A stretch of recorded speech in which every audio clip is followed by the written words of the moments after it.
Hey you and welcome to this video where I will help you out how to change the chart from bars to candlesticks. And then with that I mean the candlesticks with increasing is green, decreasing is red, and that's exactly the charts that I like the most. So let's start right here with going to the settings, and we can go to the chart settings by clicking right here on chart properties.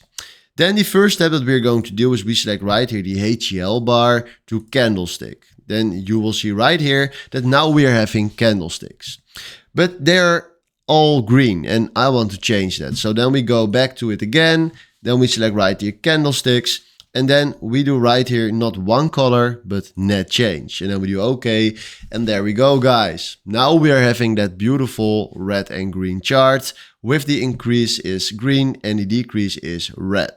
So this is exactly what we wanted. So hopefully this was exactly the video where I was looking for. Thanks for watching and have a wonderful day. Ciao.